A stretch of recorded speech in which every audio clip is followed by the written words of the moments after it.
Hello, it's Friday, and we are headed into a Memorial Day weekend. I've got a great long conversation with JL Cauvin coming up for you. We connected on Wednesday, and I am sharing it with you today. We were live, though, so if you want to watch the video, it's available on YouTube at youtube.com/standupwithpete. If you haven't subscribed for free over there, please go and do that. The future of podcasts is on YouTube, and I desperately need help building my YouTube page. I'm trying to figure it out every day. So go over and watch it there, but you can listen to it and jump ahead if you want to get to it. It starts at about 31 minutes into today's show. But it's Friday morning, late morning as I'm getting to this, and I'm late because I was at the Hangout last night. We had a great time, almost 2.5 hours, I think. There was over 60 people there for a long time. We had a lot of laughs. We connected around all the same tragic events unfolding in front of us, and we supported each other, as we always do. It was a lot of fun, and if you missed the Hangouts, you're missing out. I hope you'll join us Mondays and Thursdays at 8 p.m., and those who miss it can watch it the next day after when I post it. A link to it for you to watch or relive if you want. Is a real sense of community, and it's always rejuvenating for me and so many of the rest of you I know. All right, well, let's get to headlines that I've got for you on today's show. I think we should probably start with these attacks on Harvard University because, of course, it was announced yesterday by the regime, as we're calling it seemingly, that the Trump administration, the regime, would block international students from attending the nation's oldest university and throw out the current students or tell them they have to leave. It's ridiculous. It's crazy. There's so much to say and think about this. We talked about it a bit last night, but this is clearly an effort to intimidate not only elite universities, but all universities from teaching whatever, I guess, this regime does or does not want them to teach. That's pretty clear. A lot of people are talking about the chip that the tiny Mad King has on his shoulder because of Harvard being elitist. But he went to Penn. I guess he was denied by Harvard, and maybe he still holds a grudge, so this could be part of his vengeance tour.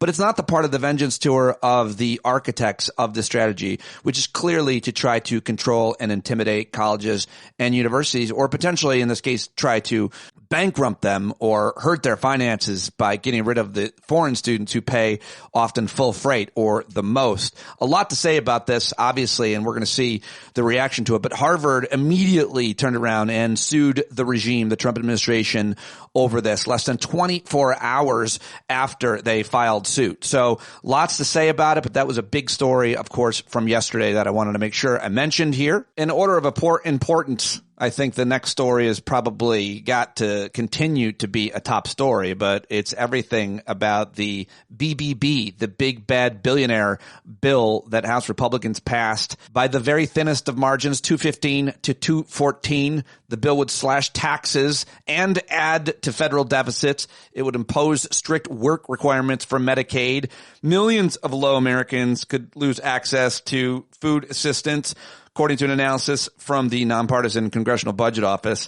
Of course, the bill now faces some pretty steep obstacles in the Senate, where Republicans have much different ideas about what should be in the legislation. So we'll see where it goes from here. But as we dig more into the bill and see more of what's in it, because it was hard to know as they passed it in the middle of the night, we get more outraged by all of it. And I'm hoping that Democrats and progressives launch all kinds of really effective campaigns, media campaigns and PR campaigns to make sure everybody knows just how horrific this bill would be, how many people would die as a result of it. I think those should be the kind of ads that we see running. A 31-year-old man was charged with 2 counts of murder in the horrific, grisly, fatal shooting of 2 Israeli embassy workers outside the Capitol Jewish Museum in Washington, D.C. the other night. The suspect told police officers, "I did it for Palestine. I did it for Gaza. Free Palestine." So in case anybody was wondering as to what the motive was, he told you he's not holding back, and it's absolutely horrible. I can only imagine how Jewish people around the country feel right now as they are identifying as Jewish in any way, much less exiting or entering synagogues, Jewish museums in this case. It's just a horrible, terrible thing, and it is definitely not going to do anything to help free Palestine. This kid did more to set back the movement than any single individual that I can think of ever. Not ever. Okay, but recently. How about that? Of course, this is the headline segment. I feel like each one of these stories, I have a lot more to say about them, and I always love reading other smart people's reactions to them, but I try to get to as many stories as I can here in as much detail as I can in under just a few moments. That's kind of my strategy, in case you haven't noticed, so it's hard to move on, but I must, and it is to this. On Friday morning, just in case you thought it might be a slower news day, the dumb Mad King announced that he would revive the global trade war, saying he was going to apply a steep tariff to European exports starting in just over a week, and also warning Apple that iPhones manufactured outside the United States would face a 25% tariff. The president went on his dumb third-rate social media outlet Truth Social, posted all of this, and markets immediately started cratering. So that happened on Friday, hours before he threatened to sharply increase tariffs on Europe. The president of China spoke by phone with the chancellor of Germany, continuing China's efforts to coax European governments away from Washington. So this is not going well, not going well at all. U.S. markets opened sharply lower. The S&P 500 index fell more than 1% as trading began, and that's where we're at right now when I'm recording the news segment for you. I'm sure it's probably worse by the time you're listening to this. So happy Memorial Day weekend, everybody. That's the big announcement. Hopefully that's the worst of the news going into the weekend. I'm sure there will be probably something else, knowing this hellscape that we are living through and in. The other horrible story related to our tiny king was that he held a crypto gala dinner where he raised money for himself and his family last night. BBC says the U.S. President Donald Trump hosted top purchasers of the cryptocurrency that bears his name at a gala dinner in an event that protesters and his Democratic opponents branded as corrupt. Protesters gathered outside the event on Thursday night, which was held at a golf course near Washington, D.C. The top 220 purchasers of Trump's meme coin got to go and seek influence from the president himself.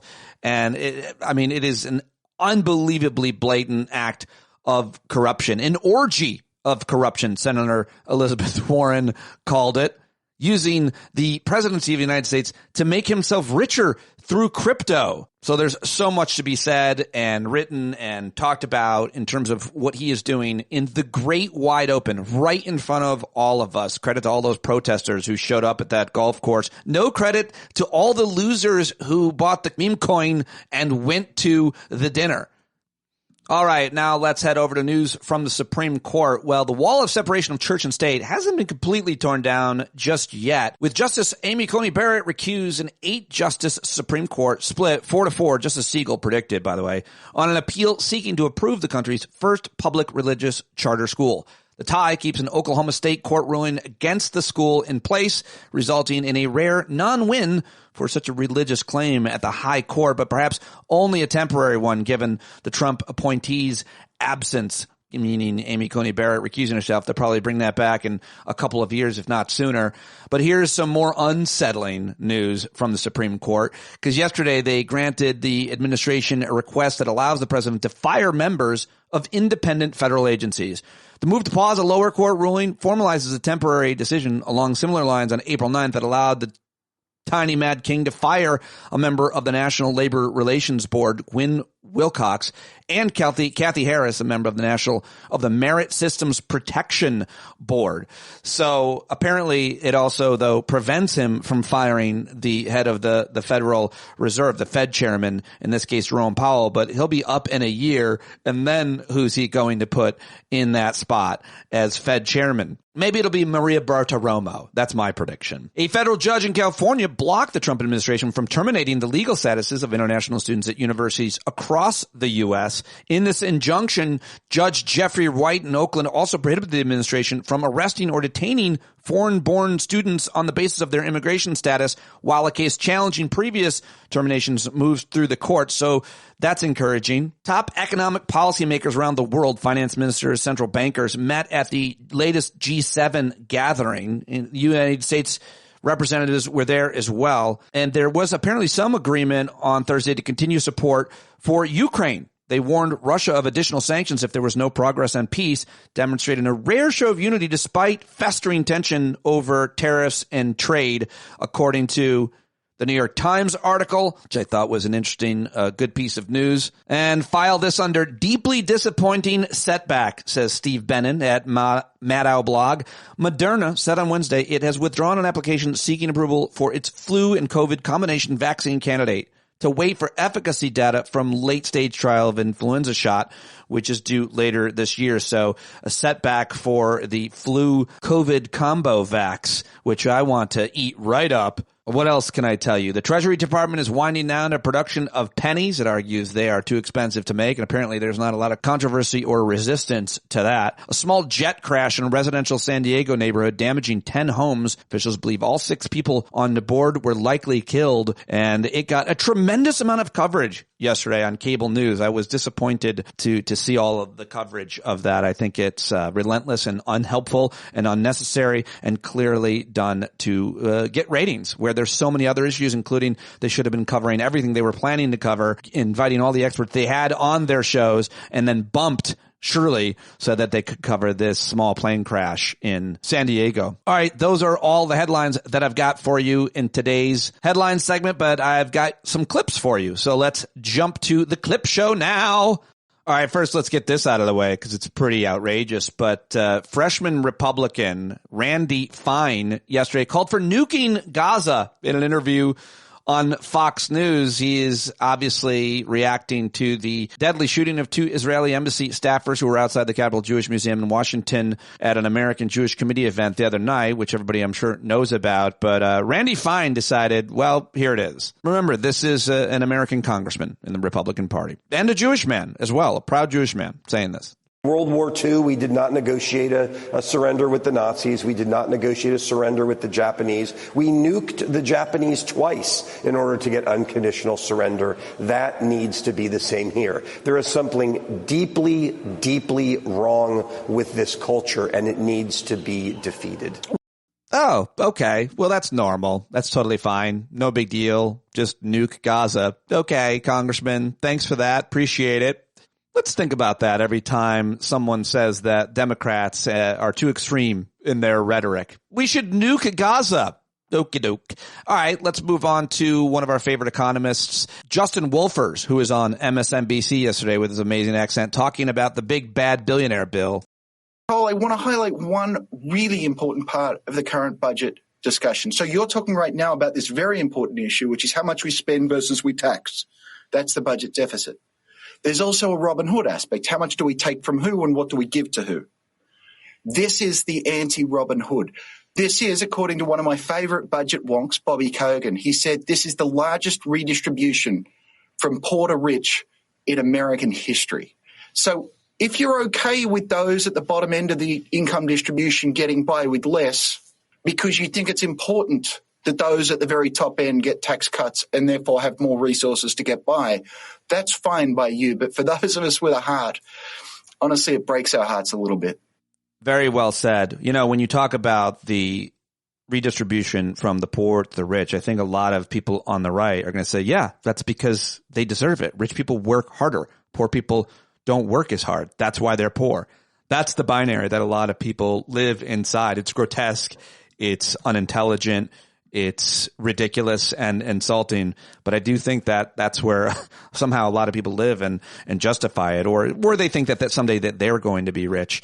You know, that whole ridiculous meme and fantasy. Okay, now let's move on to reporter Garrett Hake. He is, I think, NBC reporter. He's in the White House briefing room yesterday, and I thought this was interesting when he asked Caroline Leavitt this question, the way he worded it, and well, of course, her terrible answer. And she's angry as always. Here's that from yesterday afternoon or late morning. For being here. Garrett, go ahead. Caroline, you guys are very proud of your record on transparency. I have 2 transparency-related questions for you. Sure. On the president's dinner tonight, will the White House commit to making a list of the attendees public so people can see who's paying for that kind of access to the president? Well, as you know, Garrett, this question has been raised with the president. I have also addressed the dinner tonight. The president is attending it in his personal time. It is not a White House dinner. It's not taking place here at the White House. but certainly I can raise that question and try to get you an answer for it. Okay, and on the Qatari aircraft, the Air Force has said they're going to classify all the information about the work that has to get done to bring it up to snuff to be Air Force One. Previous Air Force One contracts, including the one that the president entered into in 2018, are public. That's available knowledge. Will the White House commit to releasing who's doing that work and the cost of that work? I understand that some elements might be classified about specific systems, but will you commit to releasing that basic information so people can see ultimately what this costs? Well, Garrett, as you know, that's a question for the Department of Defense and the United States Air Force, who is accepting this jet as part of their fleet. Declassify anything he wants. Well, you'll have to ask the Department of Defense and the United States Air Force, who is accepting this jet as part of its fleet. Peter. All right. Now, that's hard to digest, obviously. Let me just take a beat, because now we've got to go to the dog killer at the Homeland Security. It's Kristi Noem, who talked about why they are going after Harvard, and this isn't why. They have promoted and allowed violent activity on campus. They have allowed anti-Semitism, participation with CCP and Chinese infiltration and influence on their campus, and they haven't protected their students. So we have given them multiple opportunities to share criminal activity with us, backgrounds on these students, to let us conduct the oversight into this program that is our responsibility, and they have refused to do so. So today I sent them a letter that said they will no longer be allowed to participate in this student exchange visitor program, and that's up to 27% of their enrolled students. So it's significant. Any foreign student that wishes to get an education in this country, that is attending Harvard and not participating in this criminal activity, they will have to find another university to go to, because Harvard has chosen instead to not protect their students and to allow this kind of violent and discriminatory action continue. All right. Well, that's preposterous. First of all, if you are against what Israel is doing in Gaza, that does not mean that you're anti-Semitic. Full stop. Some people are, but that is, being a critic of Israel is just like being a critic of America or any other country's government's actions. All right, that's number one. And number two, you're importing anti-Semites from South Africa. You're not against anti-Semitism in the Trump administration. That woman probably doesn't even know or have any good relationships with Jewish folks, and probably could care less about them because she's a Christian nationalist and just feels like she has some shared interests. But this is what they're doing. This is the excuse that they're using because they want to destroy liberal arts. They want to destroy higher education. They don't want young people to be taught the things that they are being taught, which is anything they learn in college. They want them to learn their weird, convoluted interpretation of American history and economics and religion and everything else. So that's clearly why they're doing it. And that rant is over. Let's move on to the Antichrist. It's Steve Bannon on his show. I got about a minute of him, which I never carry, but here he is criticizing the big billionaires bill, and I think that's important because this is what his audience and followers got to hear yesterday. By the way, people saying, hey, with Steve, I have not changed my mind one bit on this bill. This bill could be a lot better. I'm very concerned about the deficits in the short term, but given the totality of President Trump's program, it's the best you're going to get for right now. And I'm very upset. I think defense spending is too much. I think that the Social Security taxes are not acceptable. But it's going to go to the Senate, then it's a conference, and we got more time to work on this. I do believe, and I've stand by this. You've got to increase the taxes, or not give the tax cut to the wealthy. Not for right now. Just can't happen. And I understand some of these things are not popular, and they're not popular in the White House. But that's just the reasonable people can disagree. However, I'm the biggest proponent of pushing out the totality of the package, including the tariff revenue, including what the growth rate is that can be backed up, because President Trump's proved in the past that his tax cuts drive growth. We got to get that entire package, and we have to go on offense. Ah, gross. So hard. Sorry that I had to do that to you, but I thought it was interesting enough, and I'll try not to bring him back too often. Now let's go to Senator Elizabeth Warren, who wants to pass legislation, wants to pass a law against what Trump did last night. Here she is calling out Trump and his crypto scheme. To unrig the economy for them, not to help the president turn the White House into a crypto cash machine. The Genius Act should be written to prohibit the president and his family from directly or indirectly profiting from any stablecoin venture, period. Without this fix, We're not regulating stable coins. We are turbocharging the same corruption that we are witnessing tonight as Donald Trump opens the White House doors and sells favors to his wealthy crypto allies. We need to put a stop to this. All right, well, here's how it sounded yesterday. All right, here's how it sounded on Friday morning today on CNBC when they came back from their commercial break. You had the anchors there roasting Trump as stock futures plunged on new trade threats, and I thought I would share that with you. The president saying the European Union, which was formed for the primary purpose of taking advantage of the United States on trade, has been very difficult to deal with. There are powerful trade barriers, VAT taxes, ridiculous corporate penalties, non-monetary trade barriers, monetary manipulations, unfair and unjustified lawsuits against American companies, and more have led to a trade deficit with the U.S. of more than $250 billion a year, a number which is totally unacceptable. Our discussions with them are going nowhere. Therefore, I am recommending a straight 50% tariff on the European Union starting June 1st, 2025.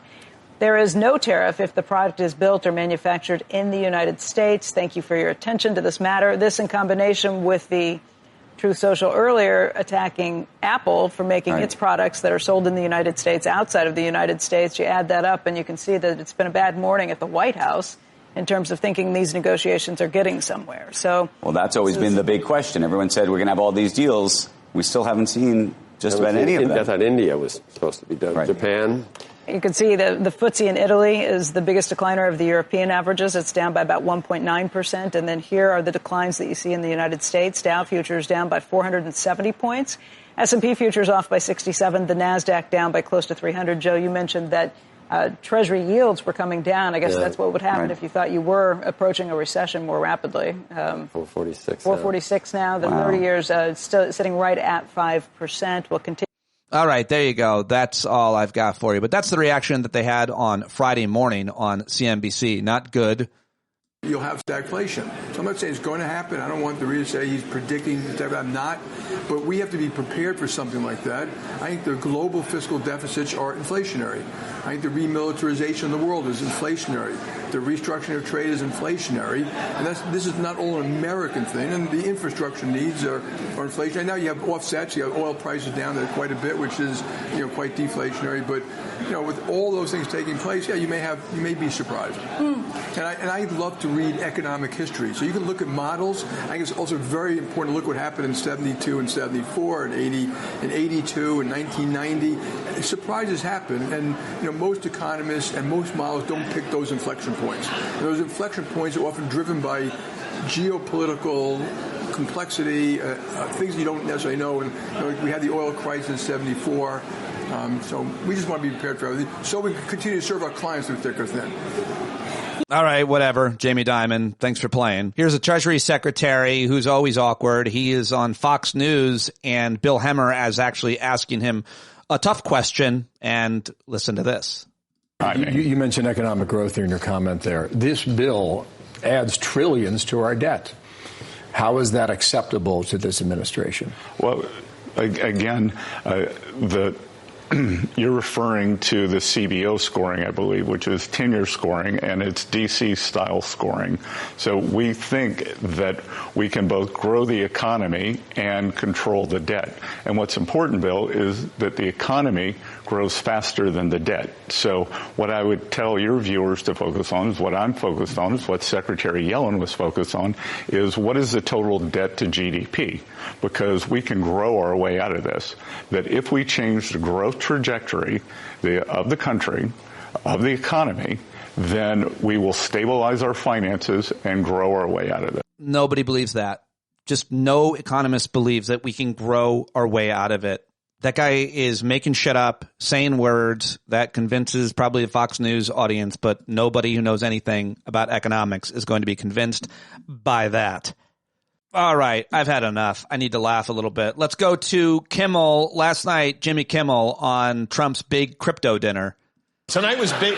Trump's big crypto dinner. He hosted the top 220 investors in his meme coin at his golf club in Virginia. These people gave Trump's business a combined $394 million for this dinner in one night. Seats went from $55,000 to $37 million a pop. And no plus ones. That's just by yourself. The idea that our president had what was basically an auction, not for charity, he doesn't do that, an auction where the winner gets dinner with him is insane. Reports say most of these people paid with foreign currency, so they're probably not even from this country. And as of now, we have no idea of who they are. On the president's dinner tonight, will the White House commit to making a list of the attendees public so people can see who's paying for that kind of access to the president? Well, as you know, Gareth, this question has been raised with the president. I have also addressed the dinner tonight. The president is attending it in his personal time. It is not a White House dinner. It's not taking place here at the White House. But certainly I can raise that question and try to get you an answer. Yes, and that answer will be no. We will not provide any of that information. Listen, he's only corrupt in his free time, guys. When he's in the Oval Office, he by the book. This is all completely on the up and up. The president is abiding by all conflict of interest laws that are applicable to the president. And I think everybody, the American public, believe it's absurd for anyone to insinuate that this president is profiting off of the presidency. She's funny, too. She's funny also. Because as far as I know, he's the only president I've ever heard of who sells his own Bible and watch. All right, there you go. There's Kimmel last night. I like this, by the way. I guess it's not necessarily comedy, but Jasmine Crockett was on Colbert last week on The Late Show. Here's that, 1 minute. Donald Trump, when asked by Kristen Welker on Meet the Press about whether he believed in due process and upholding the Constitution, he said, I don't know. Don't you need to uphold the Constitution of the United States as president? I don't know. What is it like to serve on the Judiciary Committee when you have a president who clearly does not care for the rule of law? Here's my problem. America, how did we get here, honey? We are not safe. I honestly don't care about your politics. There are some basic fundamentals of what it is to be an elected official on any level. The fact that the most powerful person in the world has no idea about the little oath that he took is beyond me. It's not just that I'm on the Judiciary Committee. I think that anyone who considers themselves a full-blooded American should have an issue with this, no matter what your political affiliation is. Yes, we love her. We love Jasmine Crockett. And now here's a little bit from Stephen Colbert last night's monologue on the CBS Late Show. At last, you can feel it in the air. Summer is almost here. This weekend is Memorial Day, a solemn occasion that we all mark in our own way. Perhaps putting up a flag, remembering a loved one who served, or perhaps most solemn of all, sipping your way through Memorial Day with $3 Dunkin' refreshers. Thank you. Thank you for your service, Tropical Guava. It's the kickoff to the summer travel season, of course. Big road trip weekend, shotgun. This year is expected to break travel records with more than 45 million Americans expected to hit the road, and they are all in line ahead of you at the bathroom for the $9.95 James Fenimore Cooper service area right now. Just gas up the car because they're going to be there for a while.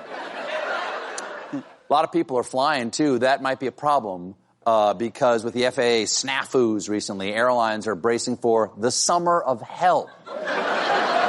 Or as Spirit Airlines calls it, summer. Of course, a big part of the issue is safety concerns with air traffic control problems causing flight delays and cancellations. In fact, at this point, it's not even safe to feed your baby. And here comes the airplane. Oh, God! Oh, God, no! His mouth is Newark. Pull up, pull up! Pull up! I'm sorry, your peas are being rerouted to Baltimore. All right, there you go, Stephen Colbert on The Late Show on CBS last night. And that is all I've got for you. How about that? Those are your headlines. Those are your clips. I can't do it without your support. Patreon.com/Pete Dominic. Thanks to new subscribers who have just signed up. Very happy to have you. Thanks to the few of you that I just saw upgraded your membership. You can always pay more than what you're paying if you're getting more out of it that you think it's worth it. That's up to you. I'm very, very happy to have all of you Everybody gets the same benefits because I don't believe in those tiered systems as much as it might help me make a little bit more money. I don't think so. Everybody gets the same access.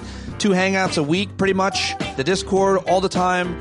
And 5 shows a week, as well as this amazing community that we are building. That's all. That's what I've got for you. And one of the best guys we know that joins us regularly is JL Cauvin. You should support him on everything that he is doing. You can support him on Patreon as well. Subscribe for free on YouTube. Soon his podcast will be coming back. He might even run for Congress. We talk about a lot. We have a long-ranging talk. We, again, did this live on YouTube, and people liked watching it, that's for sure, and stay with us for much of it or most of it or all of it. Some of you did, and so hopefully you'll feel the same way as you listen to JL and I. Let's do it right now with JL Cauvin, everybody. One of my favorite comedians and commentators out there. Good to see you. Thank you for joining me. People should know, you just watched these videos of the South African president in the White House. The whole scenario, what happened last week when we imported the whites and exported the blacks. What are your thoughts about what you just saw there? I think that the MAGA movement and Donald Trump in particular have been, for the last decade, operating under this "no, we're the real victims" sort of fallacy. And now they've found some manufactured story. And once again, it's just like a Laken Riley or anything else. These people are dead. Of course, that's sad. Do you know what I mean?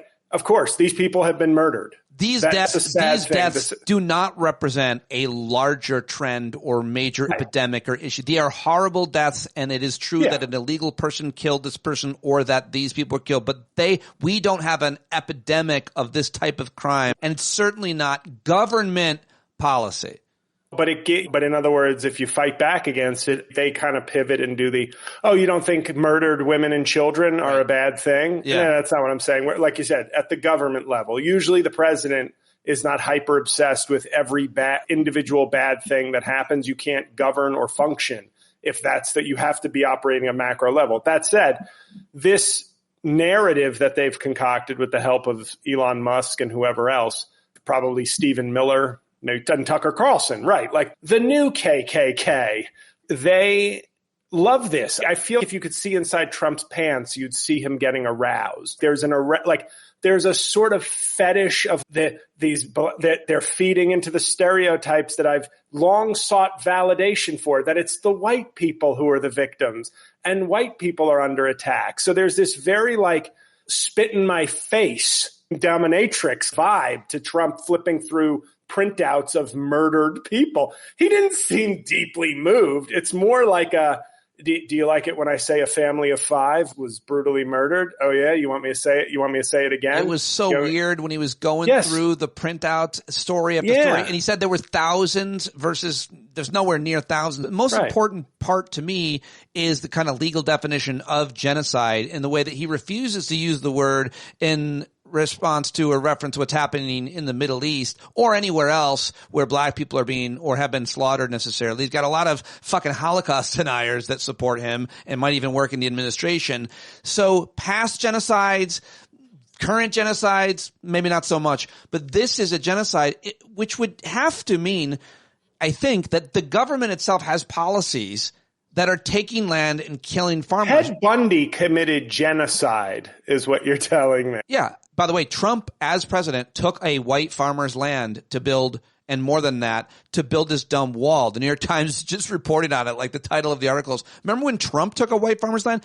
But the government, it's eminent domain. It's this idea. It's not that convoluted, but it's clearly not a genocide. And this black South African president sitting there in the Oval Office, it was very much reminiscent of what they did to Zelensky, but it was a higher scale production, JL. There was video, article, props. It was like the Gallagher of... He learned his lesson from Zelensky. The lesson was not to respect other leaders. It was more content. He's a content creator masquerading as a president.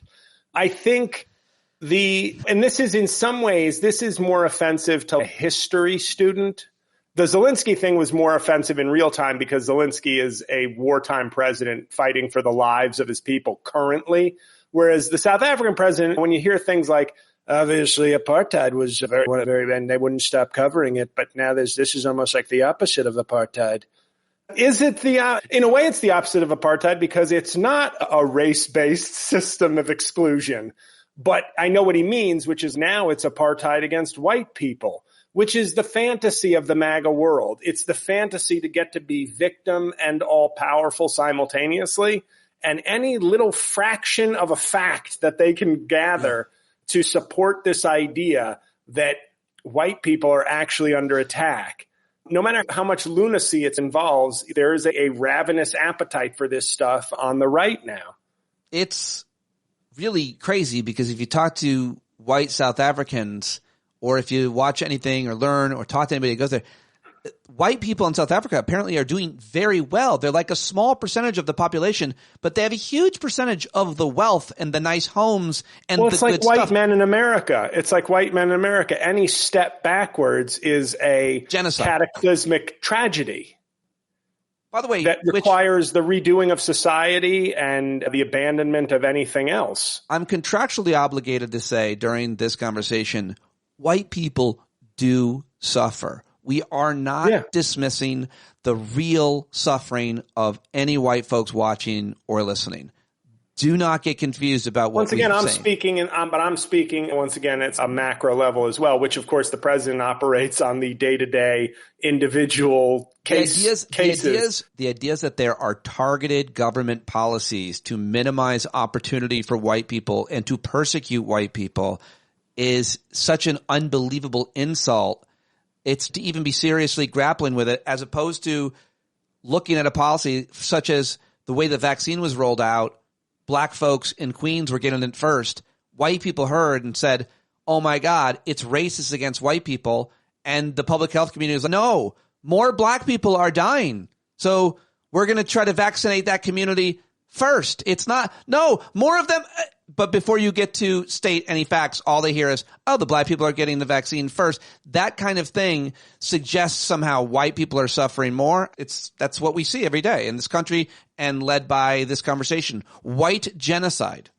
I think we're close to a statement similar to some sort of MLK statement where I think if Nelson Mandela was still with us, he'd probably support me. He'd probably agree with what I'm saying right now because he was very edgy. And then he says something the other person doesn't know because it's false. As he was actually more pro-white than a lot of people wanted him to be. You remember when Morgan Freeman played him and they did Rugby with Matt Damon, and it was a very profound movie. And I think he would be with me right now. He'd probably be protecting white farmers. He wouldn't even be in this situation if he was president still, because he would be protecting the white farmers. We wouldn't have to open our borders to only white South African farmers and no other immigrant community in the world, including those who had been entirely vetted years ago.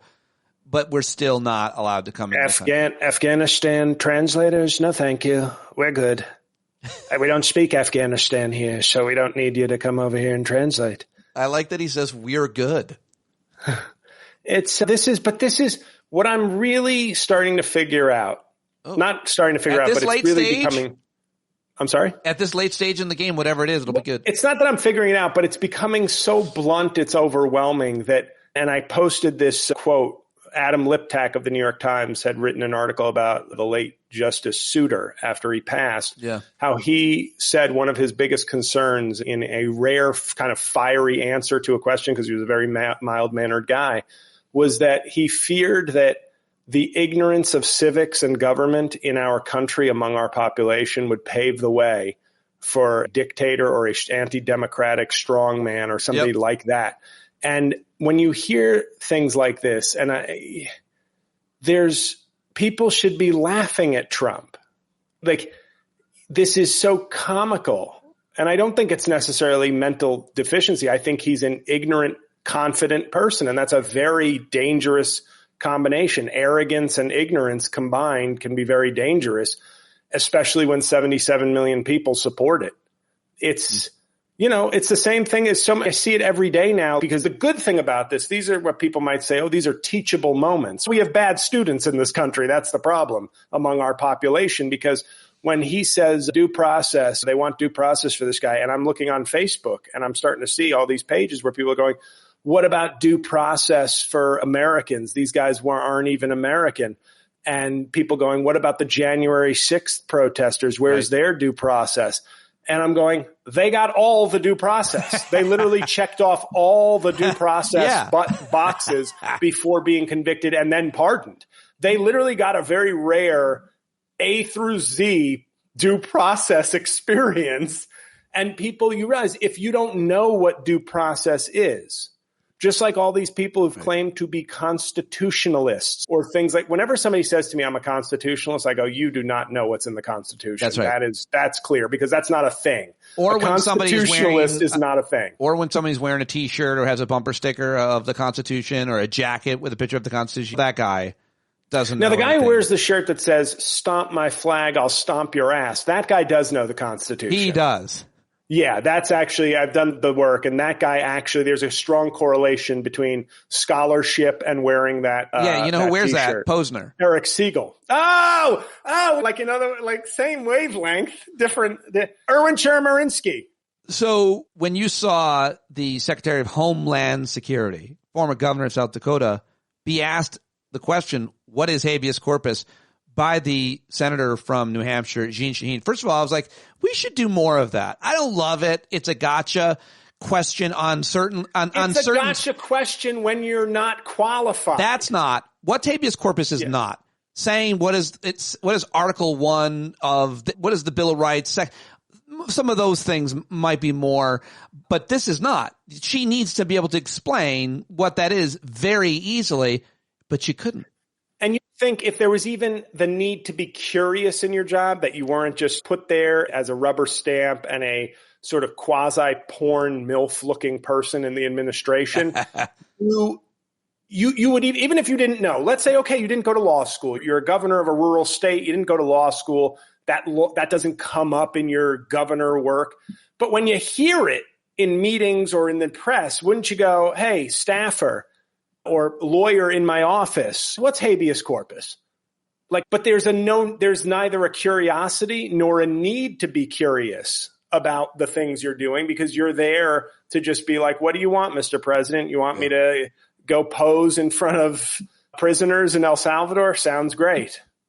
Yeah, it's more of a figurehead than somebody who has any idea what they're doing. And that's the case throughout the government now. This Trump 2 version has a lot more cartoon villains, real cartoony people who don't have any idea about the agency that they are now the head of or regulating, are certainly not qualified to be there. Most of them, I would argue, even from the Secretary of Defense to Lee Zeldin, who is running EPA, is a nightmare. Obviously, RFK is Junior. He's just he's insane. That dude is a sociopath in a way that I can't even – I don't know anybody like it. Rubio is the only one who someone can say qualified, so they gave him all the jobs. Yeah, so they immediately gave him 3 or 4 jobs. But he's completely hollow and sold out on all of his own former principles. I'm just not – I guess my point is my assertion is about qualifications this time versus last time, and it's really terrifying. But we have a country, and this is the stuff that makes me feel a little despondent. We have a country of people like, hey, Kristi Noem didn't know what habeas corpus is. I don't know what that is either. So what the fuck do I care? And Trump, he could go, and now they're saying habeas corpus. Who the hell? Habeas corpus. It's a Latin thing. It's there. We respect it. But who the hell cares about it? What is it? Does it affect your life? Do you ever walk to the store and say, sir, I'd like to fill up my car with some habeas corpus? Nobody does that. Nobody gives a crap about habeas corpus. And the crowd will laugh and cheer and we'll move on. And the next pundit to bring it up will be an elitist nerd who doesn't understand the working man. The people who are most likely to not know what habeas corpus is are those being roughed up by police officers who scream, I know my rights. Yeah, and my lefts. The idea that you can be arrested or accused of a crime and have no recourse, people just don't realize how important that is to a society, that you do have some recourse, some action you can take, some door you can lock, some person you can hire to protect yourself, some jury of your peers you might eventually get a hearing of. And we're just so dumb. And I've said this, what I would argue to this country, and I've said it about the Second Amendment, and I'll say it about, hey, You don't like due process? We don't have to have due process. You have to amend the Constitution. Let's have a constitutional convention. I'm sure that will go well, but because certain things would be protected. Guns would be protected. There'd be enough people. We would not be able to amend the Second Amendment. Due process would remain because you wouldn't have enough people and enough states to say, no, get rid of it. But that's what I keep coming back to. What with about all of this birthright stuff. citizenship? Huh? What about birthright citizenship? You want to change the Constitution? You can do it.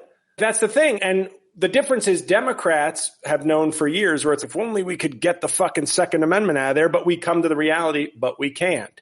So we have to carve laws that protect people as best we can while we have a stupid Supreme Court. But the right doesn't come to that same conclusion because many of them don't really care. They like the Constitution the way they like the Bible, as like a brand exercise, but not as actual thing they understand or dive into or have a relationship with.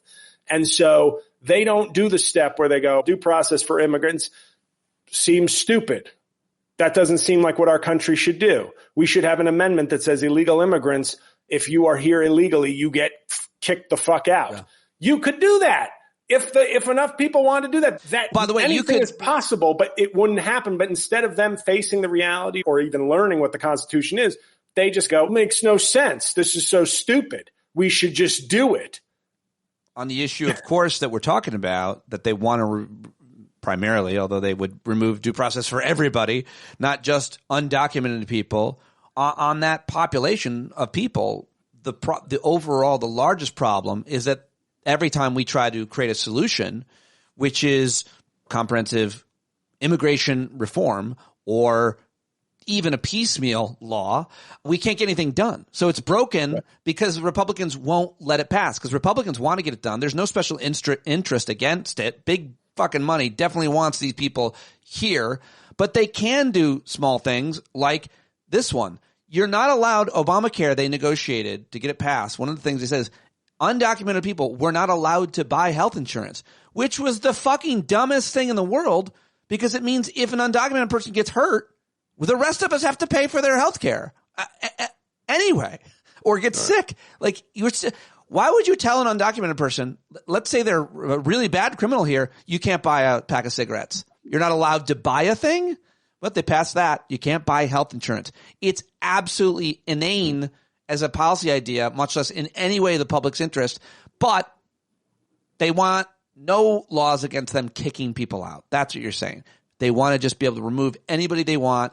And by the way, now send them to countries that are in bad situations that they're not from. We're now deporting people to other countries. Who will take them? No, I wouldn't put it past Trump to try to carve out a deal with Haiti and be like, the country is in shambles, so let's just airmail people to a random spot in Haiti. It's people who don't speak the language. It's so unbelievably cruel and inefficient and creates. Why would a country allow that? And I love the idea. Obviously, the compassionate Christian conservatives that permeate MAGA. I love the idea of they do an equivalence just to make themselves feel better. If you're here illegally, you're a criminal. Get out. So it's, hey, mother of two who's been selling fruit, get your ass to a prison somewhere. Whose kid has cancer? Yeah, that's bonus. But this is why I feel depressed about this country. Because, well, fine, but we're not talking. Of course, we feel depressed about this country. It's a given in our conversations. But hold on a second. I got to ask you about another two words. Yes. Work requirement. Work requirement. If you want health insurance, you can only qualify if you do a certain amount of hours of work every week, and we know about it because we don't want you getting access to health insurance because what are you going to do with it? It's health insurance. You're just going to go to the hospital and sell your health benefits for crack. You can't sell your health benefits. There's nothing you can do but get health care. There is reporting and stories on OAN about people going to hospitals. What's your copay? A doctor walks in and is about to administer health care, and then instead they sell that advice for drug money. Do another one. Like, people don't. I went to the dentist last week after avoiding it for a year and thinking about how I was avoiding it most days, most weeks, because my gums were bleeding and I wanted to do nothing about it because I'm terrified of the dentist. People don't go to the doctor or to healthcare. We avoid it. We don't want it. It's a weird thing to say you have to go do this job to earn access to a thing, or that it's abused in ways by the individual as opposed to some guy who's running a scam on getting the government to pay him driving Medicaid people or something like that. There is waste, fraud, and abuse, but it's not very often by someone. Yeah, doctors running pill mills are generally not impoverished people. It's this hostility towards poor people, and I think they have a vision of what a poor person is in their mind, and there's just a hostility. I don't know. I don't know. I don't know what to do.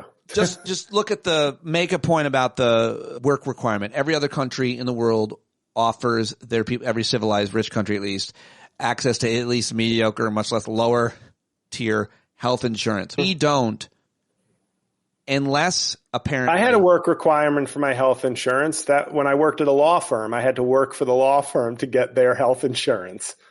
But when you are poor and it is a net benefit for people to have some kind of health insurance, it just doesn't make any sense, except if your motivation is to look tough and make a message about punishing people. I don't know. There's a lot of people in this country who wanted this, and a modicum of respect to Josh Hawley for at least walking the consistent populist line a little bit. He's standing up in the Senate for Missourians who he represents against Medicaid cuts. He's not alone. He's not alone in Republicans but that's not for people. That's not for the poor people. That's for the hospitals who employ people in his state, who take care of people in his state. Like, senators can't have hospitals closing in their state. Congresspeople can't have hospitals closing in their district. They can't have it. You can't be a congressperson or a senator and on your watch a hospital closes because you voted to defund it. Unless you live in Mississippi, and I always found that so strange. Like, they're like bottom three in like education, health, and money and income. And yet they keep going, let's send a son of some Klan member back to the governor's mansion. Not suggesting Tate Reeves is the son of a Klan person. I'm just playing the odds there. But it's they would talk about, like, Mississippi has been like one of these states that's, we're never expanding Medicaid. Obama will die before we take Obamacare. And it's like, yes, you will, because your hospitals are closing. And they are much more faith-based, much more faith-based about MAGA than they are Christianity. Sure. Yeah. Like MAGA is really a demonstration of faith, not how they ignore Jesus. But MAGA, they're just like, if it hurts me, it's okay. If it hurts my neighbor, that's okay.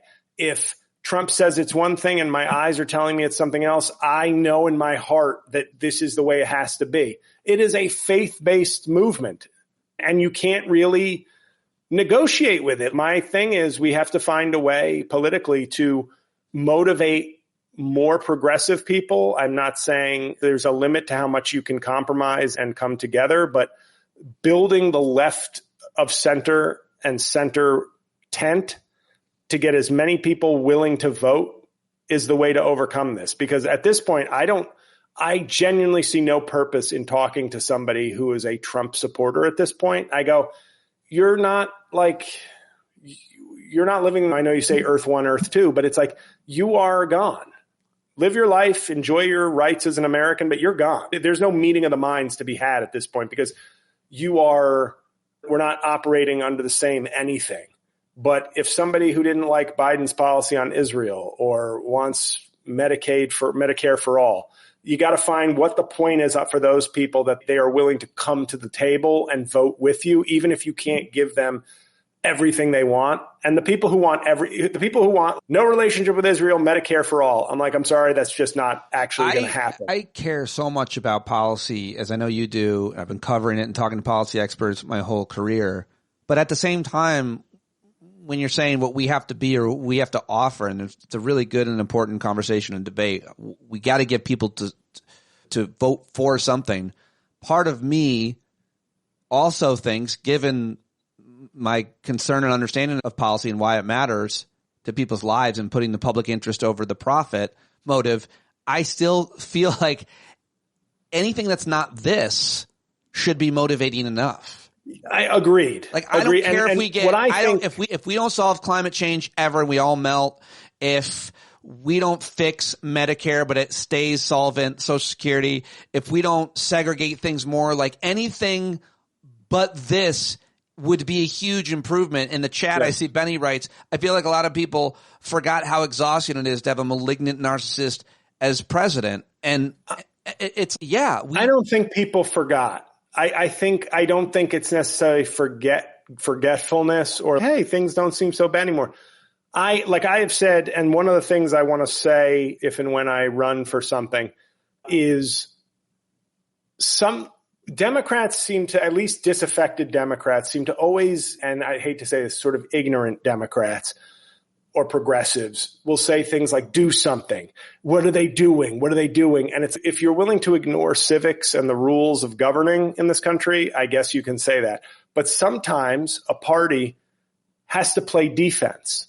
Like, in other words, sometimes holding the line, and I feel like Democrats, I'm not usually a Democrats do a bad job messaging guy, but on this front, I would say they need to sometimes emphasize, we have a constitution. There are ways that laws and policy get made. Yeah. And sometimes we don't have the numbers. We will hold the line. We will protect, just like they never got credit for holding the line on abortion. It was just like, now we just have abortion. So thanks. Now I'm going to vote on something else. Yep. While Democrats with one hand were still holding, or one finger, had a finger in the dike or a hand holding up the wall, and nobody treated it like that was an active thing that Democrats were doing. Another great example of that is the fact that after every horrible shooting, people say nobody does anything, nothing ever happens, when in fact activists who often become policymakers and Democrats have done a ton of things at the state level.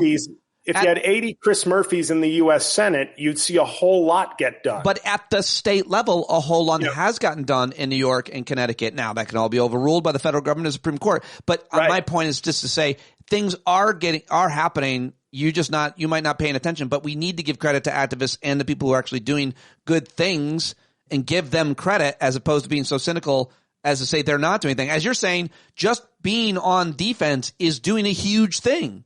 Whereas I look at Trump right now, and I would argue this shows how ineffective he actually is as a leader. Yep. And the Republicans they're on offense. They have the ball. They're at the 10-yard line, and we have no defense we can even put out there, and they can't fucking pass anything. And what they're trying to pass is like, I have said to people with the SALT deduction, I'm not a homeowner. My brother is, my mother is, I'm the black sheep. But I look at that and I say, to 10,000, it was capped at 10,000. That was a punishment for blue states, so that they have it's to pay important more to go taxes. back and explain to people watching that when they were trying to pass a tax cut when Trump was president the first time, they looked for savings, and how they found them was taking away an incentive for homeowners, specifically in blue states. He decided, I'm going to punish the people in blue states whose votes I don't need. But a lot of those people were Republicans and wealthy people, and some in Republican districts, like Lawler is one of your congressman one of the people fighting this. And my theory on this, and it's easy for me to say as a non-homeowner, but I've seen what Jersey homes cost and like the relative taxes associated with certain costs. So like $1 million home in a community near me, it'll list on Zillow or whatever. The anticipated annual taxes, $28,000. Okay. Now, what I look at that and say is, if we had a president who was saying, I don't think we should raise the cap on SALT, but what we're going to do with that extra money is energy infrastructure, updating our energy infrastructure to be more amenable to clean energy. If this money were just like Jersey has the highest property taxes, but also the best rated public schools in the country. So there is a bang for the buck equivalent. At least you can say, oh, my taxes are going to this product that is working and gets good ratings. But what these taxes, these deductions being taken away, it was to feed the ultra wealthy's tax break. And to that I go, that's insane. You're literally taking from like upper middle class people to feed the uber wealthy. And I'm of the opinion that I think somewhere in our future, everyone, excluding obviously the very poor, the getting by day to day or week to week, has to chip in.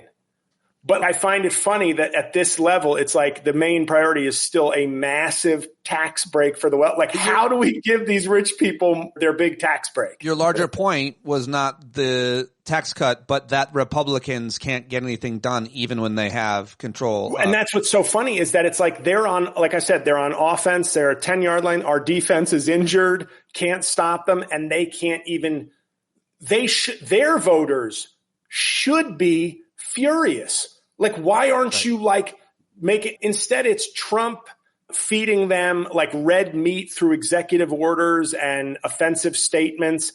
And it's like, you elected a fucking a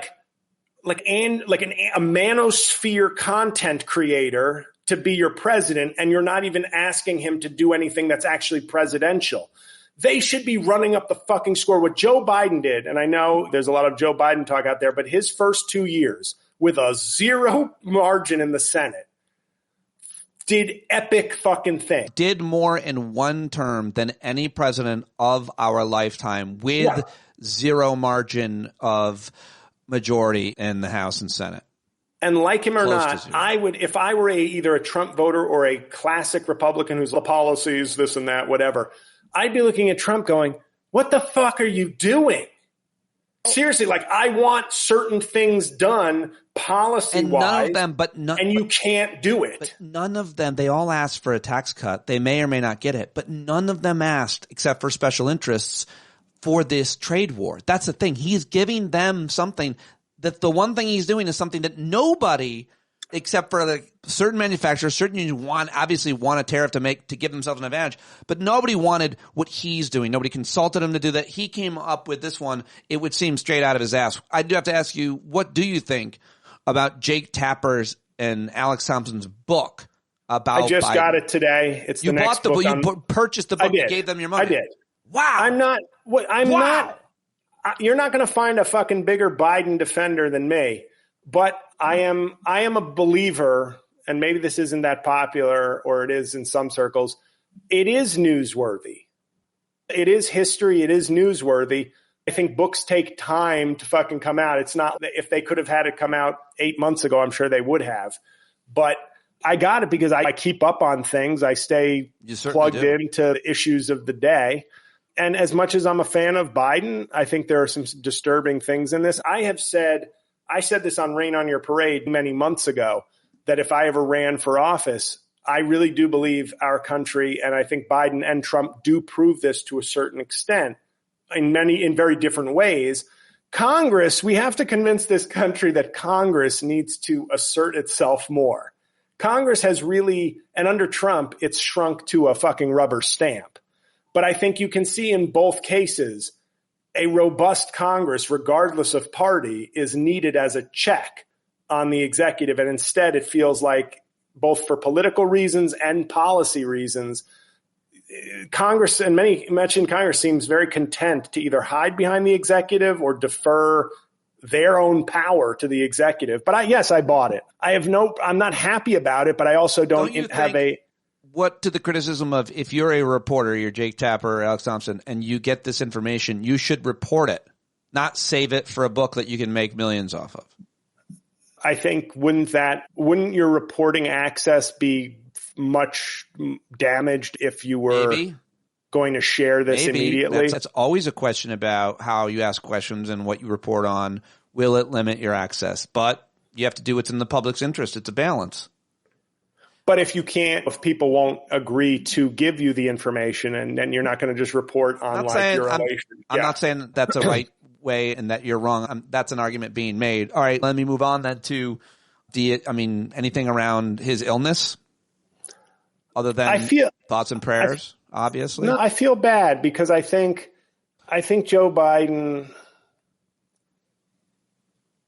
I just think it's a sad ending to this story. And people want to, all of a sudden, people are acting like he's the first president to ever have a fucking ego and not be able to step aside when it's a story in all people of fame and popularity and power, whether it's athletes or actors or politicians, they have a very hard time moving aside. And I just think he never got the credit he deserved when his administration was really humming and getting things done. And now for this, everybody in this country, it feels like whether you're liberal or conservative, you want to dump every bad feeling you've ever had under Trump on him because Trump doesn't listen, doesn't care, has no. Yeah. And it's the same way with Democrats in general. Like I see progressives bitch 100 times as much about the Democrats than they do MAGA and Trump. And I feel like that's an acknowledgement in and of itself where it's, you listen to me. So I know at least you'll hear me and I can complain to you. Whereas if I complain about the person who's really at fault, they don't care. Yeah, and then I feel seen. So I'm going to bitch to you. But then when it comes around to how do we change things, you fold your arms and say, I'm a progressive of integrity and I'll be voting third party or not voting. But then I'm immediately going to complain about you not doing what I want. Yeah, no, I share your view on about that type of thinking and ideology, although I do think we all struggle, maybe not me as much, I'll say. I think I have a pretty good handle on the root of problems because I talk to the experts about them all the time. Doesn't mean I'm right, but I think that what we have a hard time doing is ascribing the root and cause of a problem, including progressives, and we just blame it on often the wrong people and the wrong causes. Certainly it's more commonly done, I think, on the right because they're not even paying attention or they think it's God or whatever nonsensical thing. But it's very common as well, I think, for progressives, Democrats, and liberals is to be a little bit lazy about how the real world works, A, and B, just getting it wrong, blaming the wrong reasons. And I plan on doing like a civics web series this summer. Yeah, what's up with that? This summer. That's when that'll be July through September. All right. But one of the things that I want to point out, and this is as much for progressives as it is for conservatives who haven't closed their ears and eyes, in the last 100 years, you can point to just about every benefit or feature or policy that you like in your life. Not necessarily like a vague thing of I like our strong relationship with Desert Storm or our fight like things that benefit you. You can point in the last 100 years, it was most likely done by a Democratic president with a lot of Democrats in Congress. So whenever you're saying don't take my Medicaid or my Medicare, you know who fucking gave that to you? Democrats. Who protected it for you? Democrats. And that's when I talk about offense and defense. Sometimes we're going to give you new things and help increase your abundance, to use the Ezra Klein book title. But sometimes somebody's going to come and lie to you and tell you they want to take it away.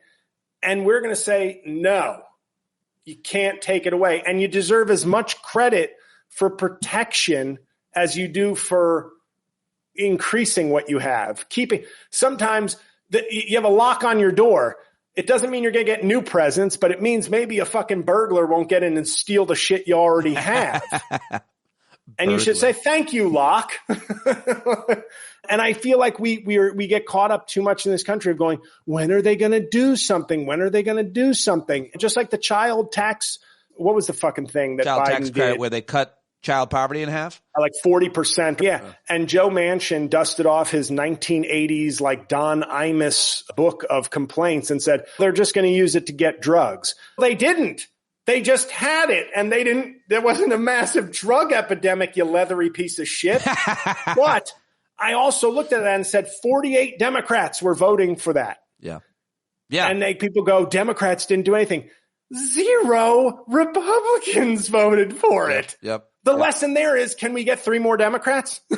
Not, can we dump the 48 Democrats? That's why I celebrate great American Democrat moderate senator from, I believe, North Dakota, Byron Dorgan, who in 2000, no, it must have been in the late 90s, voted against the deregulation of the financial industry, voted against ending Glass-Steagall, and on a floor speech, that Senator Dorgan, who I interviewed, said, if we do this in 10 years, we're going to have a major economic crisis. I'm paraphrasing. And he was right, and we should celebrate the people who were right about all kinds of different things. They are the lock on the door. They are the antibiotics that you took that cured the awful illness that you had. Before you go, sometimes you're an antibiotic. Sometimes you're not cocaine. Sometimes you're amoxicillin. But neither of those things are fucking Republicans. Right. How about this? You're reading this book. I hadn't heard of it until you told me right before. Tell me about this book, and I'll let you go. It's titled, There Is No Place for Us, Working and Homeless in America. The author is Brian Goldstone, who's a PhD from Duke in anthropology, but he's a journalist. He's been writing long-form, investigative-type journalism, but this is his first book, and apparently it's a real humdinger, really important, and it's really affected you. Yes, and apparently he played on the Duke lacrosse team, so I guess he's trying to make up for it. No, I'm kidding. No, this book is.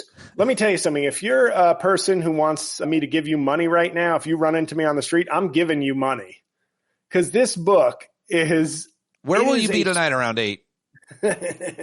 Watching Mission Impossible 7 on my TV. Oh, I hear it's long. The 8th comes out tomorrow.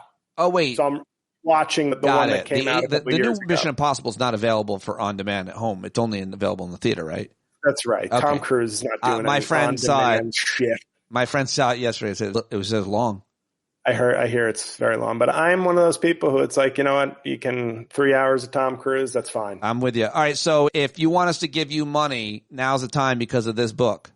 If you want to get money from me, if you walk up to me and say, sir, can I? Yes, you can. It is a book about homelessness and housing in Atlanta. He picked Atlanta, and he follows 5 different families of various makeup and the struggles they endure. And there was a book a few years ago. It was one of the first books I reviewed for my book review show called Invisible Child, and it ended up winning the Pulitzer Prize. But this book, on a policy level, while not being a dry policy book, he integrates the different federal and state policies while telling these people's struggles. It is a constant sense of tension and desperation throughout this book. And these are people who it's very easy to cherry pick things, but you're seeing such an array of problems hit these people as they try to make ends meet, and all the bureaucratic hurdles, and on a federal level and on a state level. And then I'm going to probably do like a TikTok about this book before I do the full review for my Patreon, but it is like overwhelming. It's overwhelming me reading this book because it's just, there's no indication. These are not perfect people. Nobody's perfect. It's weird that you always have to say that. Like, you should still have sympathy for them living in their cars and struggling to make ends meet, even though they're not perfect people. But on every level, the things working against them. Gentrification, loopholes in tax laws that allow low-income housing to convert after 15 years instead of like the statutory 30 years that it's supposed to be. The difficulties in getting Section 8 housing, getting evicted when your home burns down, and then having that on your record when you try to get into other housing, and trying to keep a job and getting fired from DoorDash and being scared your car will break down and then you will lose your livelihood. When you read that book, does it ever occur to you that these people are making bad choices? Why don't they make better choices? But the thing is, bad choice. No, I know you're making a joke, but obviously you need to be prepared for that. And that was the book I mentioned earlier, Invisible Child. I remember when I read the author's note about she chose this girl living in like public housing in Brooklyn because she said, if I do the family, if I focus on like the adults and everything, the policymakers, Republicans, will say bad choices, drugs, children out of wedlock, all these values, failure of values. But Republicans have to at least admit, which they do, and they do nothing about it, hence the child tax credit not being extended. Children, they will say, we've got to help the children. Now they don't even say that. That's how far they don't even have to pay they don't even have to pay lip service to helping poor kids, let alone help poor kids. And in that book, she focused on a child because she thought that might resonate more and maybe lead to more change because it's not an adult who's making bad decisions. In this book, obviously, there are thoughts of she had a kid when she was in high school, but you're in Georgia. And based on the way their laws are, it wouldn't shock me if it's an abstinence-only education or whatever. So it's this like completely vicious, cynical cycle of don't have kids, but we're not going to teach you about sex or provide you with access to birth control or prophylactics because, that's immoral and that's the family's plan. But if you get pregnant, don't get an abortion. You got to have that kid because family values. Oh, but you got to get a job. You got to get a job. What's that? You have a kid? You shouldn't have the kid. I have a kid. Can I still work? What, can I have child care? Anything? No. Okay. I don't know what you want me to do. Be more responsible. We're here now. We're here now. Do you have anything that can help me? I'm willing to work. Can you give me child care assistance? No. Okay, I got a job. My aunt is going to look after my child. Do you have affordable housing I can get into?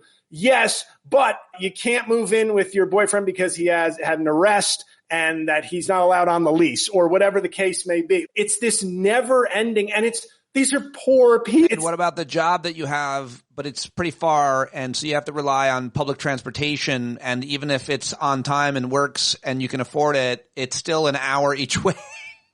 Yeah, and then I have to run to my bus after my 11:30 p.m. shift to catch the last bus. Yeah, it's real life. There are things like, her boss gave her 29 hours because at 30 he'd have to provide her with health insurance. And it's all these things. And I'm telling you, I am, as you can tell, pretty passionate reading this book because as much as I am focused on elder care and climate change as some of the things that really matter to me on a policy level, this is making me, I'm reading this going, holy fucking shit. This is like the nitty gritty compliment. And the funny thing is I just read Abundance by Ezra Klein. So on my Patreon next week, these are the two books I'm reviewing. And Abundance is like it's a very well-written book, very accessible, but it's the intellectual 20,000 view or whatever the phrase is. It's the macro kind of view of how can we change in the aggregate in terms of we need more housing. We need more energy infrastructure updates. We need massive investment in this country and people willing to do it and break some things to get it done. This is the micro level of what happens when you don't have housing, not just homeless people in the abstract. The journalist and basically embeds with these families. It seems like he was embedded with five families, and it's got all the different aspects. Here's the couple that stayed together and was viewed as like a rock solid, doing it right couple. And as soon as one loses a job or one, like all of a sudden they're falling off a fucking cliff. You know what I mean? And it's such an incredible book in terms of both the personal and then giving you the kind of, I think the thesis of it, and like I said, I have about 80 pages left in it, but it's almost like homelessness is really a series of choices, but much more the choices of who governs us and the communities we live in than it is the people who become homeless. Do you know what I mean? If you change laws and zoning things in Atlanta, many of these people aren't homeless. Like they're working. They're doing the things that you say you've got to do. You know what I mean? And they're homeless. That's why working and homeless. Yeah. I'm certain if I can ever talk to this author for my podcast, I am certain he chose, just like that woman, Andrea Elliott, chose a girl to focus on instead of an adult. She chose a child to focus on. I'm sure working and homeless, that's the key. It's not homeless and fucking around. It's working and homeless. It's like you're doing the things that the naysayers and the haters and the hypocrites tell you to do, and you cannot make it. You cannot make it in these situations. And once again, Georgia, one of the several MAGA red states that still has the $7.25 minimum wage in 20. How do you, that seems like a crime. And I know I'm starting to sound like a super rabid leftist here.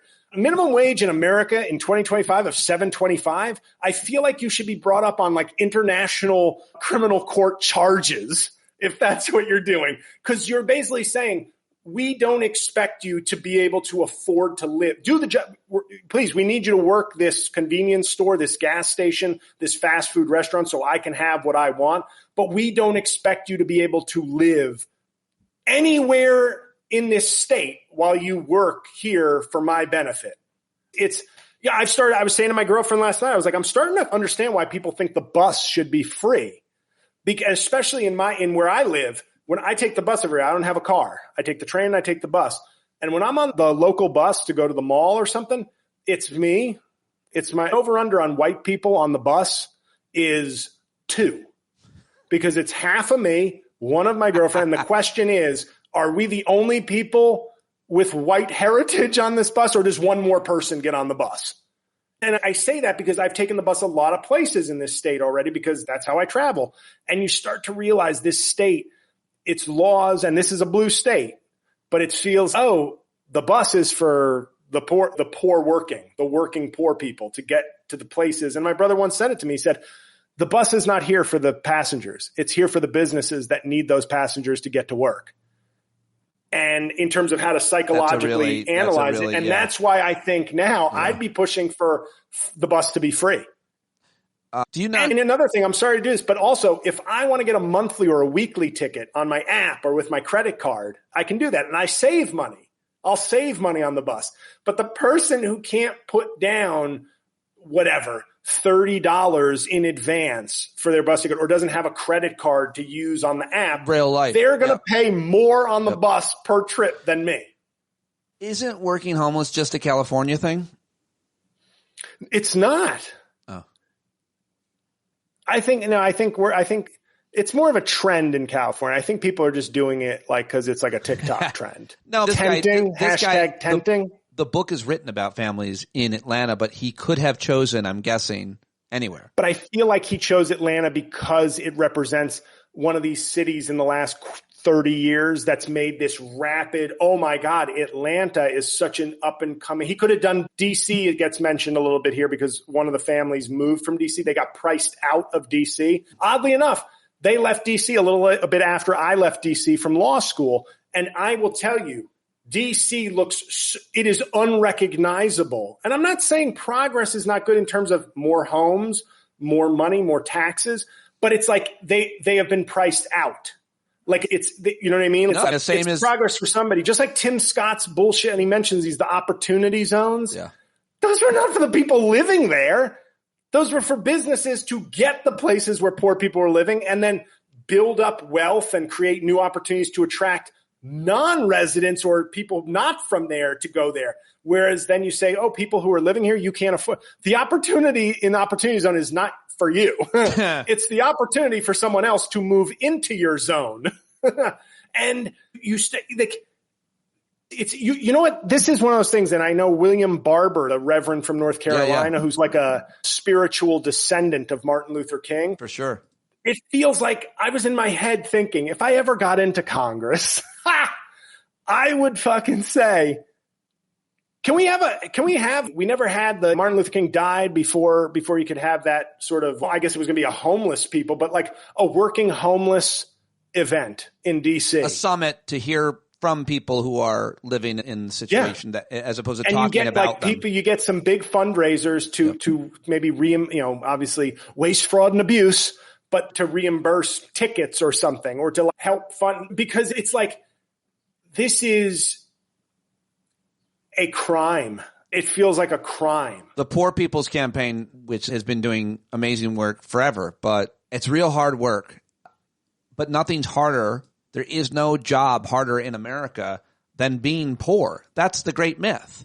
is that somehow you're poor because you are lazy and you made bad choices. It's like I've been quote unquote poor, meaning I wouldn't take money from my parents. Like it was a pride thing. And I had all the best mentors and I made some bad choices and some good choices. But it's not easy when you can't think about when you put yourself in a position where you're not sure if you're going to be able to pay your bills, which is the issue with most Americans, to have less than even that. And then to have all these other issues saddled on you, which just snowballs, bad credit, healthcare issues in your relationships, issues with your kids. God forbid, on top of all that, by the way, your kid has any kind of special need or disability. It's real and it needs to be addressed as opposed to just constantly talked about and demagogued and used to make people believe that it's their fault. Homelessness is like a problem for people. And I'm like, imagine how much of a problem it is if you're homeless.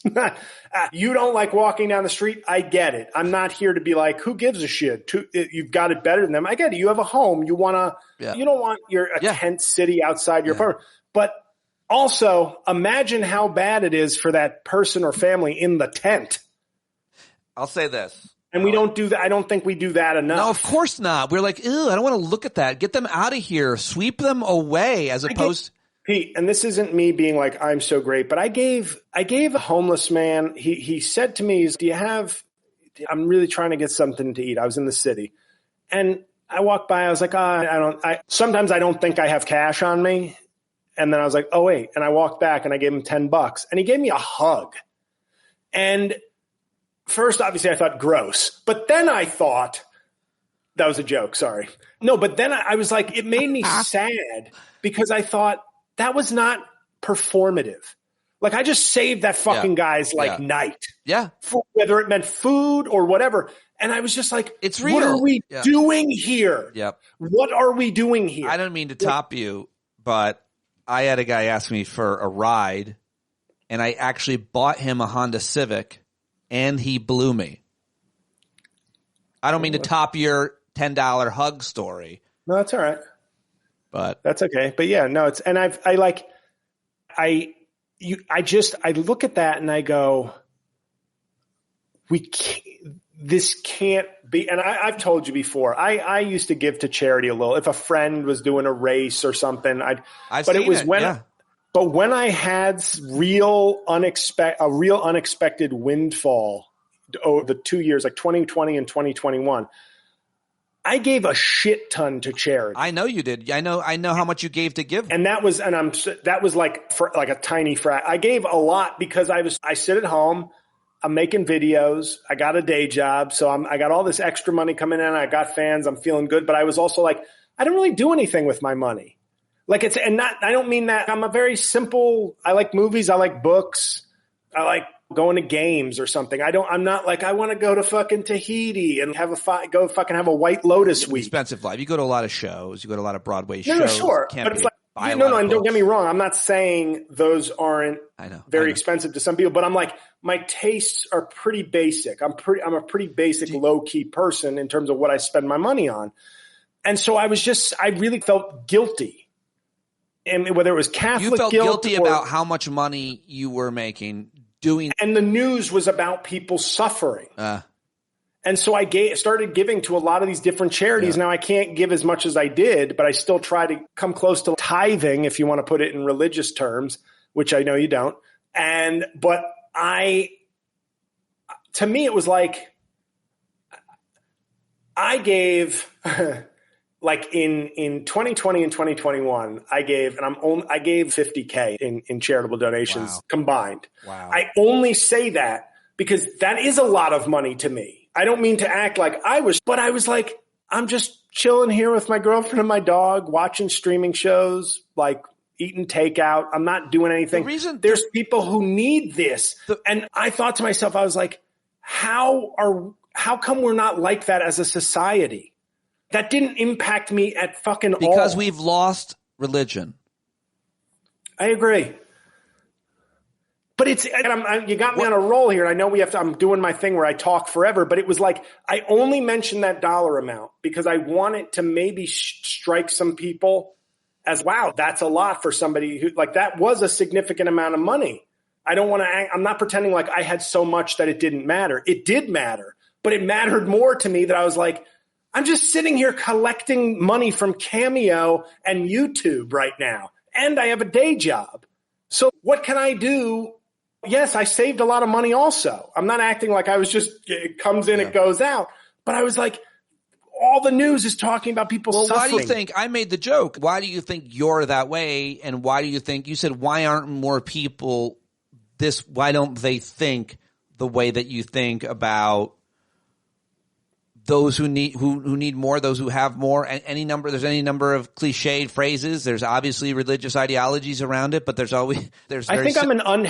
think I am somewhat of an unhappy person, and it makes me happy to feel like I can make other people not unhappy. Comedy is a good example of that in terms of what I do, and giving to charity is, I think I can help people.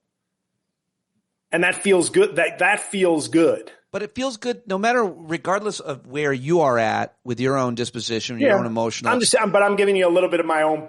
No, I appreciate that, but like personal level. But I'm saying, regardless of that, the idea of helping people is a great way to fight depression. It's a great thing to do in general. Helping people feels good. So the question still remains, regardless of your own status, why don't more people help?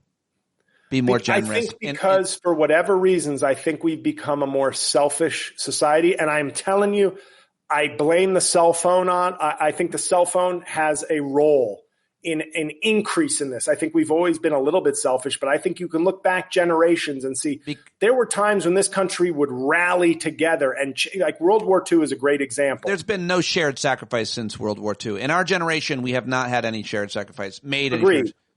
But I bring up World War II to say it is possible. It's not like we never had it. We did have it. And I do think as we became maybe a little more consumer driven, maybe after World War II, our culture became a lot more consumerist, if that's a word. And then the cell phone really heightened, the smartphone really heightened a sense of like self-importance beyond anything we've seen before. But to me, I think we don't see. Can you be more specific? Can you be more? The cell phone, is it social? Is it Instagram? I see somebody else having a good time or having a thing, and I want. Like Jonathan Haidt said, the downturn in emotions, though, when there is in his data, when the self-facing camera, like it was 2007 was a certain marker, the invention of the iPhone, but the self-facing camera, when the selfie became a mode of photos and videos, there was a dip in people in like youth happiness and things. So I think that. Making your world yourself is the opposite of empathy, of helping others, it creates, I think, maybe a mindset where you're like, you're even more focused on yourself than the normal human being would be self-focused. And I think when it comes to something like charity or even politics, it's when you can't see, and when you brought this up very early in the episode, and I meant to say something, whenever Trump has a point, like you said, white people have struggles too. Absolutely. All human beings suffer. No, I know. But I'm saying what I think is very difficult in this country, and you can use crack and oxy as a perfect, easy example, which is when it was black people, and you could point to women's issues throughout our history as well, but when it was black people, just to make it a literally black and white issue, when it was black people, there was no sympathy. There was no understanding. It was like violence and crack babies, and the community is rotting morally, and we have to lock them up and throw away the key. That was it. When it was white people struggling with opioids, you can't tell me every opioid dealer and user was just a down on his luck farmer who just couldn't make the rent that month and was trying his darndest to be a good man and a good family man. And oh boy, opioids just came in and took control. And isn't that sad? There were pieces of shit abusing and selling opioids, I'm sure. But there was a general understanding of, hey, that's unfortunate. We need to treat this differently. We need to learn our lessons. Now, a lot of commentators, especially black commentators, would say, yes, we're not going to be hypocrites or you fucked us, so we're going to fuck you. But there was an idea of, can this be a teachable moment that the next time there's something that afflicts a community that doesn't look like you or live near you, that you look at it a different way. And I don't know if we're capable of that as a society in this country right now, to the next time that happens say, you know what? They might be going through some things. We need to look at the history of this, or we need to look at this. No, we have a president right now who's trying to turn apartheid into a prelude to the real problem, which is white farmers getting killed. By the way, more black farmers getting killed than white farmers. He left that out. That's, to me, the darkly funny thing. Why don't you rescue some of the black farmers who are getting killed, since they're a majority of the homicide victims on farms? You're not even making the point you think you're making. Answer your question as Trump. Blacks do crime a lot. Okay, so they do. It's like crime. It goes with the sort of territory. But when white people are victims of crime, they don't do crimes. They try to stay out of crimes. So the crime is coming for them. And we have to stop it, because I made a joke where I posted, I know The Godfather inside and out. And one of the Dons in the meeting in The Godfather, he's talking about dealing heroin. Don Corleone does not want to deal heroin. All the other Dons want to start dealing drugs because it's lucrative.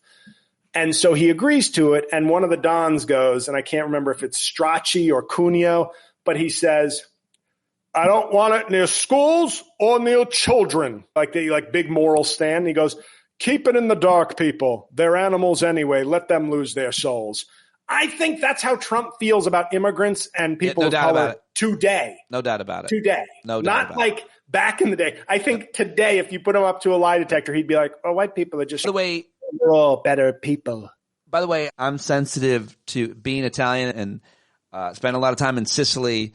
Any glorification of the mafia offends me deeply. And my understanding is the Italian family, organized criminals, they never were thoughtful. Like they didn't have boundaries. Don't sell to your kids, or they were ruthless. They're horrible people. I watched a History Channel thing on the history of the five families. Yeah. And there was some. Oh, yeah. They had some principle. There was gradations of criminality.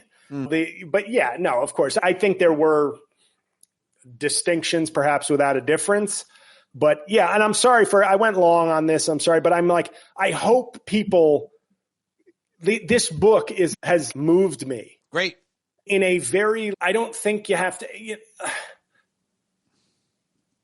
I don't know. It makes me want to, if I don't get elected to office and get that platform, it really makes me want to be like, hey, I know I'm not a good lawyer, but can you just teach me the ropes so I can help some of these people? I think that'd be great, and you'd be great at it. You are a good lawyer. You're good at everything. No, I might be like smarter than the average person, but I'm not I'm so out of practice with real have you law.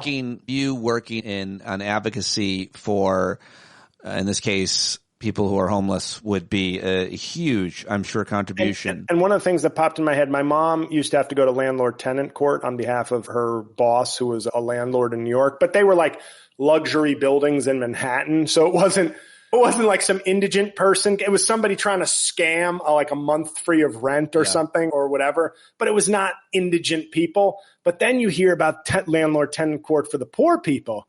And she shows up and thinking it's just going to be like, sir, he evicted me and he couldn't. Her landlord has his lawyer there and smokes her out of the court. And you're like, this. And you realize Georgia, there's so many examples where but Georgia is one of the 7 states that doesn't X, Y, or Z. And you're like, another reason why you need Democrats at the state level, because some of the things it just feels like it should be criminal. Not just like bad policy. It feels criminal. Yeah. Oh, it is criminal. It's done by design. By design. Yeah. And you have, obviously, and this isn't to say, just the way I have sometimes sympathy for bus drivers in Jersey. Some of the bus drivers are assholes. But sometimes you're on a bus and you're like, I get why that bus driver would be an asshole, because he's got people yelling at him and hitting the button and telling him, threatening him if they don't have fare. So I understand it's not a one or the other where it's like, all these people are just salt of the earth who need a break. No, I'm sure you deal with some criminal elements, some assholes. Sure. But it's the same way I feel. I've said this about Israel. I say this about our criminal justice system. I say, if you're going to be the good guy, you got to be willing to take some losses. The good guy has to take some losses because you're the good guy. If you want to be a bad guy and just indiscriminately bomb or treat everyone like a criminal when they're struggling, then you're going to win, but you're going to cause a lot more damage to innocence than you should. Sometimes you have to be surgical. Sometimes you have to put extra effort in. Sometimes you have to allow a scammer to do waste, fraud, and abuse because it might help 5 people who are honest and good get a lifeline. And I feel like that's the ethos of the Trump. We used to say better for 10 guilty men to go free than 1 innocent man go to jail. I think the whole MAGA mindset is better that a bunch of innocent people go to jail than me be uncomfortable. And I really do. I do believe that's the mindset. Yes. There's a general lack of concern about anyone else's interests if you don't know them. Yeah. Especially if you don't know. And I think that's an advantage of, I don't want to say being biracial, but being in a cosmopolitan city like New York, going to an Irish Catholic church, but growing up in a diverse city, having a black dad, a white mom, having different experience. I think, just like I have often said, I think maybe is that why I'm good at impressions, because I heard so many different things like in my brain as a young person. But similarly, I think you see yourself in more people. Yes, if you exactly. Associate and deal with more people. Not only do I not want to think about these people, I definitely don't want to see them. Get them out of my face. I don't want it. Stop. By the way, stop forcing your sexuality down my throat while you're at it. Yeah, I really hate that when people do that. And that was the thing I wrote several months ago where I was just like, this country loves to talk about pull yourself up by its bootstraps and all the success stories. And I go, and yet all the communities who have made gains through just that hard work, determination, fighting through generations of struggle. And I'm talking women, gay people, black people, immigrants, all these things that embody the American spirit that the patriots on the right claim to love, but they don't. They like it when it looks like them. And it's the way I said Obama is the ultimate American story, unless you're a racist. Yeah. Like half immigrant, half American, biracial. Where the places that plays out the most is in organized labor, where people vote against their own interest. Union members. You don't have to love, that you're unionized at your company or in your industry or something. But the idea that you would vote for a Republican who is sure to destroy your union, thus the benefits that you're gaining from it. It's just crazy. My mom was a teacher for 25 years in the Syracuse City School District. And she always reminds me about, she's now 80, that she pays almost nothing at all for health insurance. Not only because of Medicare, but obviously because of her New York State teacher insurance, which is part of her retirement. And it's huge benefits. The idea that you would fight against that for culture war purposes really is because there's a trans girl on the volleyball team. And when I've said, we both know Adam Sank. Yeah, I love comedian, Adam. Early 50s, looks great for his age. But he is somebody, I've never told him this. I'll tell him this when I'm old. But I look at him and I think that's a guy who, as far as I can tell, he's friendly, he's joyful. He's also a gay man in his 50s. That dude has seen some shit, dealt with shit, probably buried friends. He's of that age where it's like he's been through a fucking war. Like it's a culture war, but it's actually like a war of a certain age when you think about what happened in the 80s and the 90s to that community.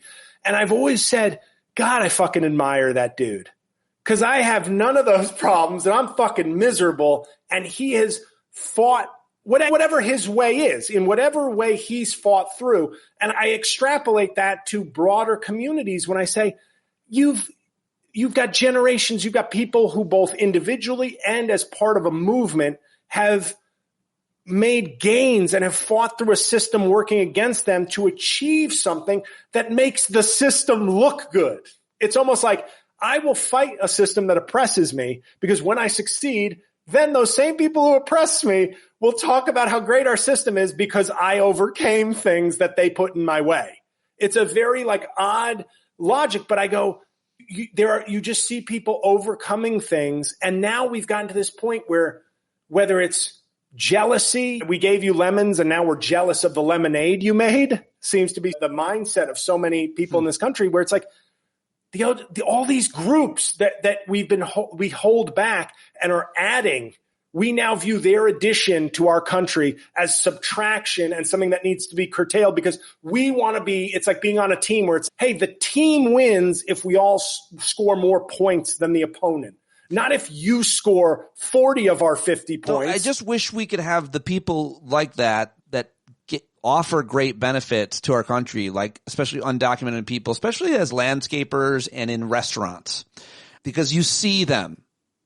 You can see them, as opposed to maybe some of the undocumented people working in the fields, picking strawberries, or say working at a chicken factory, cutting up animals and shit like that. You don't see them. Chickens.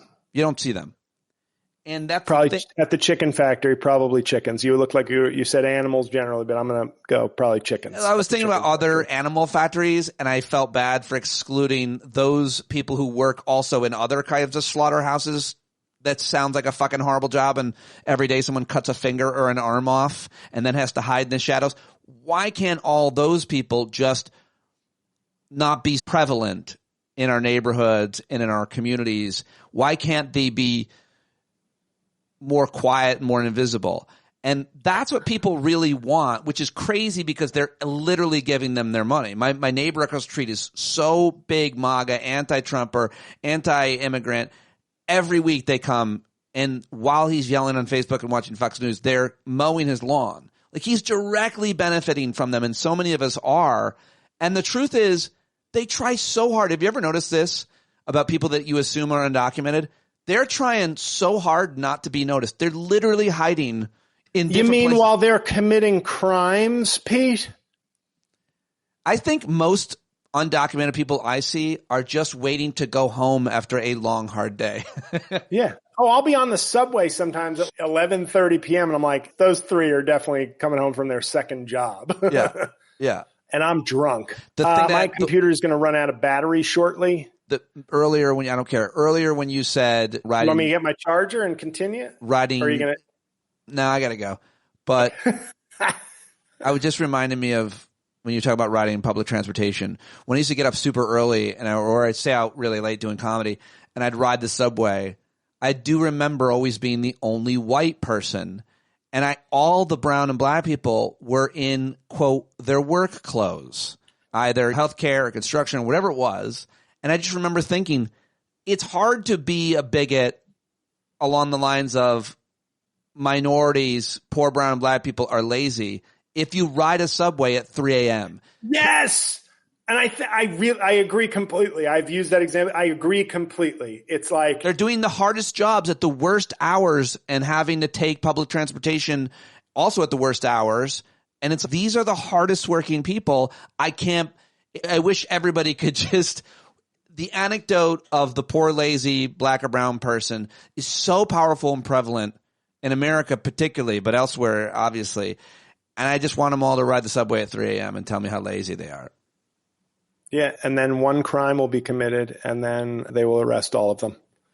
The end. People want us to do this regularly. Ronnie says you should do this regularly and call it Rain Up with JL and Pete or Stand on Your Parade. All right, I'll let you go. I appreciate whenever you join me. Thanks for letting me go off. I appreciate it. Everybody, that book is something. Get the book, and I'll try to interview the author, and you should as well. Oh, yeah. Thanks, buddy. Thank you. There you go. Did you stay for the whole thing?